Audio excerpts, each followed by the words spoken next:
नमस्कार दोस्तों, आप सबका स्वागत है हमारे यूट्यूब चैनल में। तो चलिए आज हम आप लोग को बताने वाले हैं क्लास 10th का हिंदी।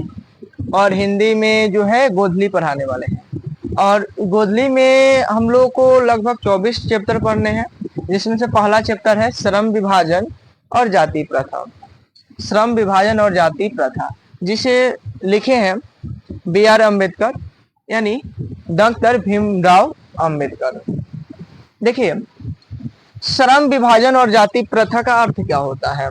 श्रम विभाजन, श्रम माने होता है काम, और काम का विभाजन, काम का विभाजन किसके अनुसार? जाति प्रथा यानी जाति के अनुसार काम का विभाजन। जैसे कि मान लीजिए कि हम एक मेहनत कर रहे हैं यानी श्रम कर रहे हैं, श्रम या पढ़ा रहे हैं तो यह भी एक प्रकार का मेहनत ही है, तो यह श्रम कर रहे हैं, तो यह श्रम है। इसका विभाजन किसके अनुसार करना है? हमको जाति के अनुसार। जैसे कि मान लीजिए कृषि, किसान जो है कृषि करते हैं तो वह एक प्रकार का श्रम हुआ, तो उनके कामों का विभाजन करना है जाति के अनुसार। जिसके लेखक कौन है? डॉक्टर भीमराव अम्बेडकर। तो सबसे पहले हम इनका जीवनी जानेंगे, डॉक्टर भीमराव के अम्बेडकर का। उसके बाद हम लोग जानेंगे कहानी। तो देखिए, चलिए देखिएगा, डॉक्टर भीमराव अंबेडकर का जन्म जो हुआ था वह 14 अप्रैल 1891 ईस्वी में हुआ था। इनका जन्म जो हुआ था वह 14 अप्रैल 1891 ईस्वी महू मध्य प्रदेश। महू की जगह पर कहीं कहीं मीहू भी लिखता है, ठीक है। तो महू मध्य प्रदेश में हुआ था और एक दलित परिवार में हुआ था। इनका जन्म जो हुआ था एक दलित परिवार में हुआ था। पढ़ने के लिए यह 2 जगह गए थे, एक बार अमेरिका गए थे और एक बार इंग्लैंड गए थे। पढ़ने के लिए ये अमेरिका और इंग्लैंड गए थे और अपने देश यानी स्वदेश में कुछ समय तक इन्होंने वकालत भी की।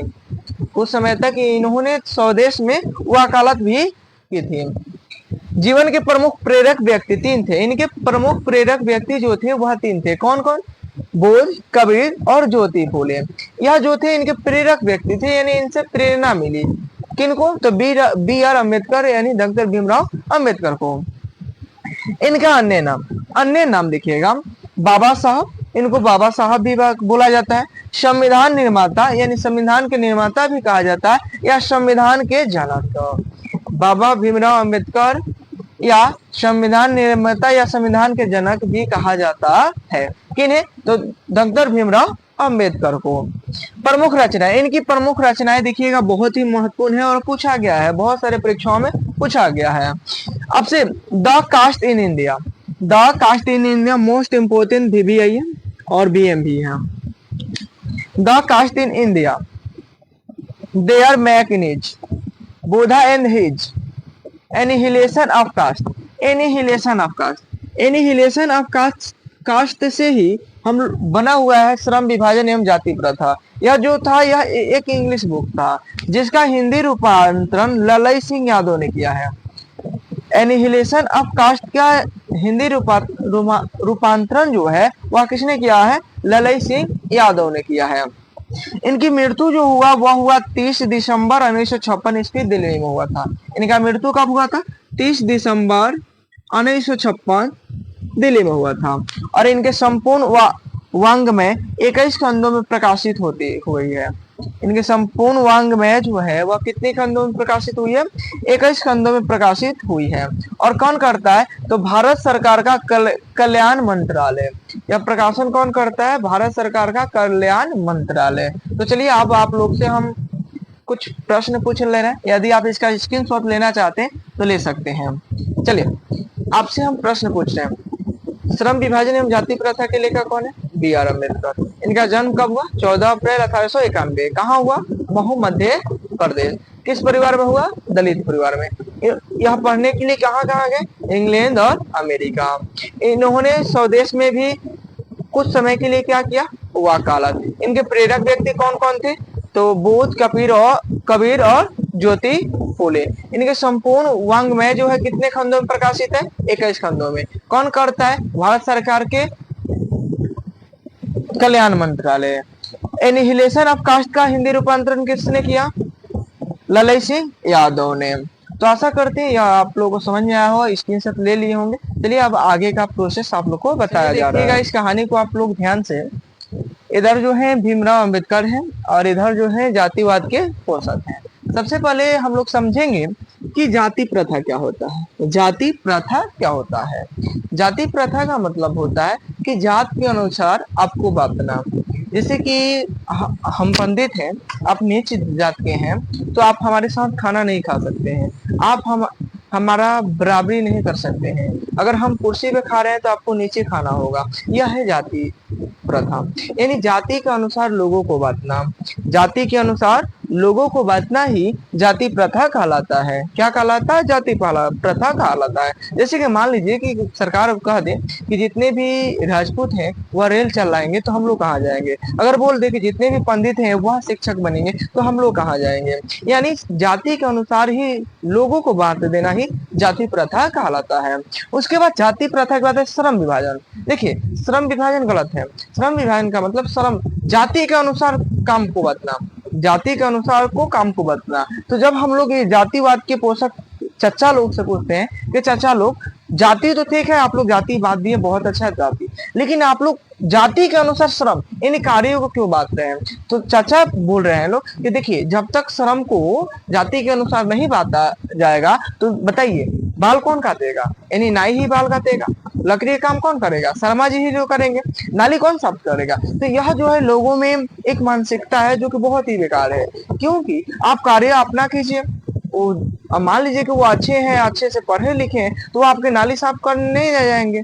नीच जाति हैं या कोई भी है वो अलग बात है, वो आपके तो नाली साफ नहीं करने जाएंगे जब वो पढ़े लिखे हैं। तो जब वो ऐसे व्यक्ति किसी भी जाति के हो जो नहीं पढ़ा और लिखा वो करेगा।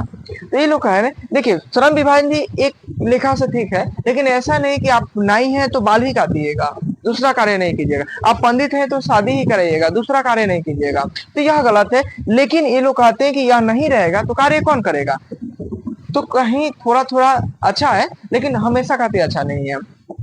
उसके बाद तालु भाव। तालु भाव का मतलब होता है कि देखिए, जब जाति के अनुसार आप कार्य करने को कहिएगा, तो मान लीजिए कि हम हैं, हमारा जो है रुचि वह बढ़ाने में, हमसे कोई कहे कि आप चलिए भेड़ी चलाइए, तो हम भेड़ी नहीं चलाएंगे, क्योंकि अब हमारा मन नहीं है भेड़ी चलाना, तो हम भेड़ी नहीं चलाएंगे। हमारा जो है, हमको पसंद है पढ़ाना, तो हम पढ़ाएंगे। तो हमको जो पसंद है वह ना कर दूसरा कार्य कराना, तो उस कार्य को हम अच्छे तरह से नहीं करेंगे। अच्छे तरह से नहीं करेंगे यानी तालु भाव से करेंगे, और जब तालु भाव से कार्य करेंगे तो कार्य अच्छा से नहीं होगा, और अच्छा से नहीं होगा तो हम अच्छे पैसा नहीं कमा पाएंगे। उसके बाद है आर्थिक पहलू। देखिए, जाति प्रथा और श्रम विभाजन जो है आर्थिक पहलू से भी गल गुजर है। आर्थिक पहलू का मतलब कि यह ऐसा है जाति प्रथा और श्रम विभाजन कि जो है कि लोगों को जन्म, जब आप गर्भ में ही होते हैं तो तय कर दिया जाता है, यहाँ नाई है यानी यह ठाकुर है, यह केस काटेगा, यानी नाई है केस काटेगा, यह शर्मा है या लकड़ी का काम करेगा, पलंग बनाएगा, यह गर्भ में ही तय कर दिया जाता है, जो कि बहुत ही गलत है। उसके बाद गर्भ में ही तय हो जाता है कार्य। लोकतंत्र की परिभाषा देखिए, इससे कुछ हटकर है जो कि लोकतंत्र की परिभाषा है। लोकतंत्र की परिभाषा, लोकतंत्र जैसे कि हम नेताओं को जिताते हैं, नेता जाकर अब बोले कि जितने भी बड़े लोग हैं वह जो है ऊंचे पद पर रहेंगे और आप लोग जाकर नाले साफ कीजिए, तो यह तो अच्छा नहीं है। तो इसमें एक लोकतंत्र का परिभाषा डॉक्टर भीमराव अम्बेडकर ने दिए हैं कि लोकतंत्र जो है वह होना चाहिए दूध और पानी के मिश्रण की तरह। दूध और पानी, देखते हैं कि जब दूध में हम लोग पानी मिला देते हैं तो वह पूरा घुल जाता है, नहीं बुझाता। उसी प्रकार हमारे समाज में किसी भी जाति के लोग हो, किसी भी जाति के लोग हो, वो आपस में ऐसे घुल मिल कर रहे कि पता ही ना चले कि वह अलग जाति के हैं या उनमें कोई अंतर है। उसी प्रकार बोल रहे हैं कि लोकतंत्र की परिभाषा क्या है, तो दूध और पानी के मिश्रण जैसा होना चाहिए। कैसे? दूध और पानी के मिश्रण जैसा होना चाहिए। क्या? तो लोकतंत्र। लोकतंत्र की परिभाषा भी है। यह जो था वह आपका कहानी था। इसमें सवाल जो होगा, इसमें सब्जेक्टिव और ऑब्जेक्टिव भी आप लोगों को कराया जाएगा। जैसे कि देखिए, बहुत छोटा कहानी है, इसका कहानी आप देखिएगा तो बहुत इतना ही है, बहुत छोटा कहानी है और कहानी समाप्त। जैसे कि पहला प्रश्न है, लोकतंत्र किस विडंबना की बात करता है और विडंबना का स्वरूप क्या है? तो देखिए, लोकतंत्र जो है विडंबना की बात करता है कि इस युग में भी जातिवाद के पोषक की कमियां नहीं है।